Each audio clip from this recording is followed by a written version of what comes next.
That was Jhariah with Fire for Fun. That's all one word, off of the sophomore release entitled Trust Ceremony. And I'm very excited to have Jhariah in front of me right now for the first time ever after being Twitter friends for years. Hey. How you doing? I'm good. It's so good to be here in real life. I know. I love it. We made it happen. The odds were not in our favor, but we made it happen. They were not. Nope. I gotta say. Nope, they were not. But very excited to have you in studio, especially after the record drop, because it's the easiest way of putting it from my perspective, and then I'll let you put it in your perspective. It's a hyper pop punk Brendan Urie in 2024 with more soul and more real guitars on the recording. Oh my god. Not to say anything bad about Panic at the Disco. Oh my gosh. I was just talking to somebody about Panic at the Disco. It was just like such a little moment. I love that. Biggie, you were being so rude this whole interview. Oh my gosh. Doing so much. Oh, Biggie, okay. I'll bring you over here. We'll have Jhariah talk right now. So yeah. tell me about the record a little bit. What was I saying? The record. I mean, yeah, it's done. It's out. It took me 5 years to finish or something like that. And I don't know. I just kind of wanted to write this sort of big statement piece, you know? Like I wanted to literally cover the full range of where I feel like I'm at and what I'm capable of at the moment. And I wanted to write about all of the things that feel sort of fundamental to the person I am and put it all in a little record. And I think it worked. You know, I think that's what it is. It definitely worked. And I think a word you forgot to use during all that was anthemic. That's a good word. I like that. Right? Anthemic. Yeah, the anthemic album from Jhariah. So talk about the influence on the record, because like I said, it is like a very theatrical is a word. And just the vocal range is incredible. And just Thank you. Don't show me up. You can show me up on record, but not on my own show. Come on. But now with that, yeah, the influences is like very theater, but also it's like very punk. It's like if CBGB's was on Broadway. Whoa. And not in Nashville, Broadway in New York City. Okay. I kind of like that. Right? Yeah. Okay. So you want to know about like influences? I think honestly, I was just thinking about this yesterday because I think actually a lot of the influences on the record are like J-rock. You know, interesting. I mean, I've just been like so into like, I mean, so much like Japanese music. I feel like is connected with me throughout my life, but I've just always been a huge fan of J-rock. It's just like such a cool. I don't know. I feel like there's such a cool fusion between like jazz and theater and rock and pop and all of these other things, and I feel like I don't know, something happened like when like jazz kind of split off and hit like just the entirety of the world. Yeah. And I feel like everybody chose like a different way to interpret it, and I just like love the way that stuff shows through in J-rock. So there's like a lot of stuff like that, a lot of like the usual suspects, like My Chemical Romance is my favorite band. Mm-hmm. Lifelong Panic fan. I love all of it, and I don't know, I guess it's just that and like all my electronic influences, like I started off making like dance music, like dubstep and like big room music and all that stuff. So that's like how I learned how to like produce and arrange and all of that. So that's like the foundation I went into all those other influences with, I guess. For sure. And J-rock, of course, for everyone out there that doesn't know, is Jhariah rock. Well, I don't know if I can just like steal that. Not yet. Not yet. Well, it's only the sophomore record. You got to wait till at least the fifth record. Got to wait till the self-titled. Yeah, exactly. That's when you get to invent a genre. Exactly. I love that. And now you have not a handful, you have a boatload of music out between now and 2017. It's just been ripping. 7 years. Whoa. Oh, when you put it that way. When you put it that way. That's crazy. Yeah. 7 years. It was like 16 when that first song came out. Damn. High school. So talk about that, because I got familiar with you probably around 2021, I would like to say. Probably 2021, 2022. Yeah. That's when we connected. And yeah, we've been having your songs in rotation here on idobi. And I don't know exactly when the rollout was of which songs were going in, but I have a feeling they were a little bit older than this record that we're currently promoting. Yeah, I think you're right. I mean, I'm so sorry. What was the question? There was no question.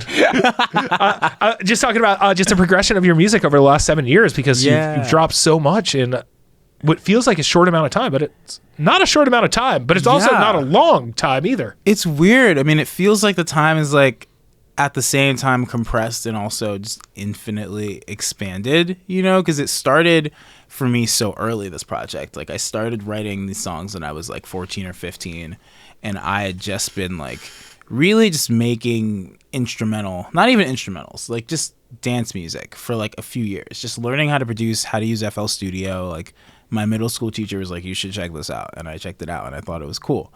And I got way into it. But this project sort of came because I was like, I want to learn how to sing. Like I want to write songs. I want to do all this stuff.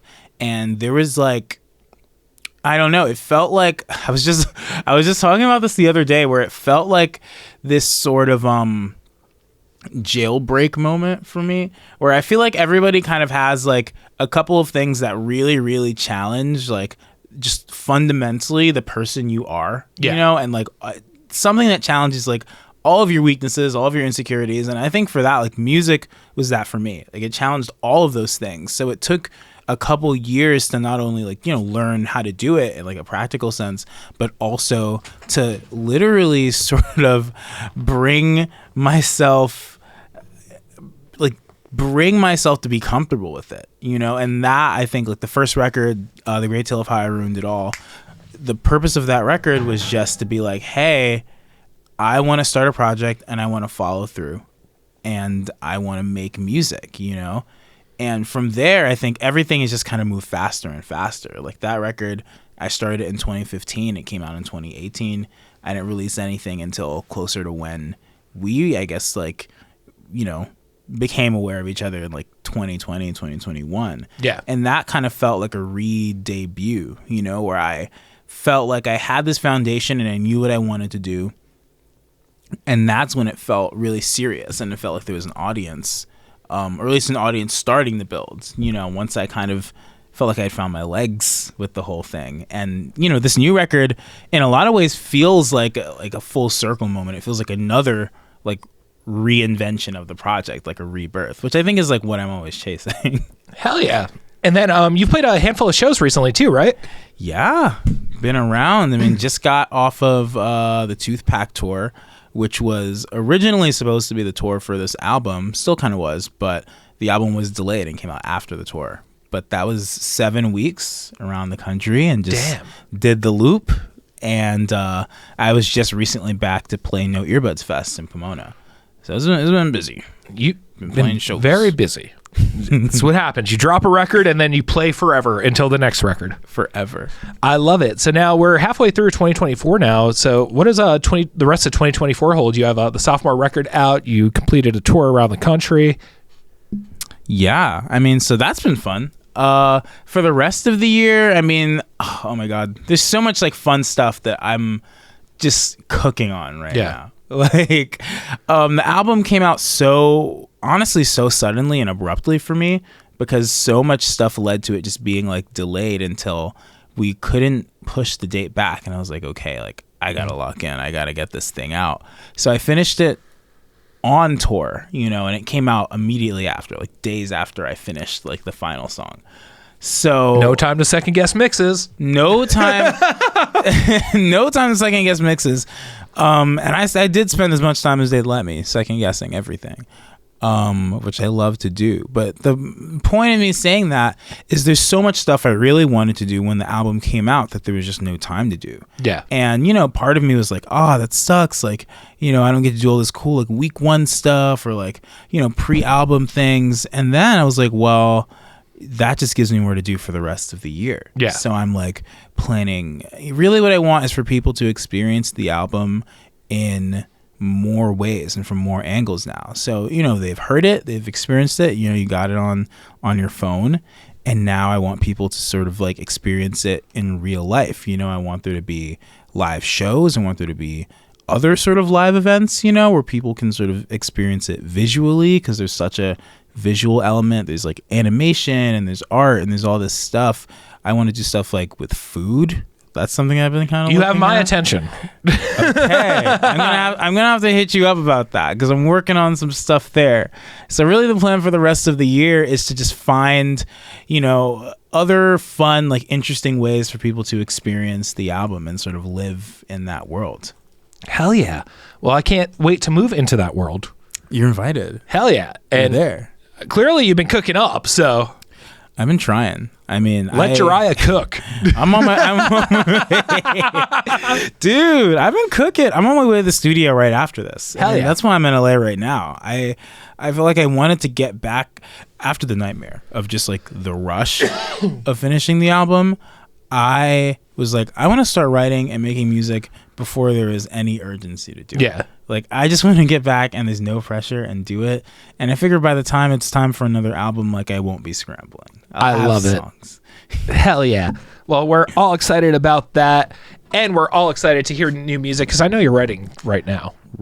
Like, I know you were writing about 15 minutes ago as well. Oh, yeah. Quite literally. Oh, my gosh. I was literally like, I got in the Uber and I was like, oh, man, I forgot to eat breakfast. Like, I need to. That's what I was focused on. Yeah. And all of a sudden, like, I don't know, some chords came to me and I pulled out my laptop, headphones in, and I'm just like deep into this project. And then the Uber driver is like, I didn't realize we were here. He's like, dude, you have to get out of my car. I'm so sorry. I'm like, oh, okay. So that's what I was doing just now. I love it. But hell yeah, congratulations again on everything. Trust Ceremony is out now. How can everyone keep up with you? What's the Twitter, the Facebook, the Instagram? Yeah, so my handles on everything. Well, first of all, thank you.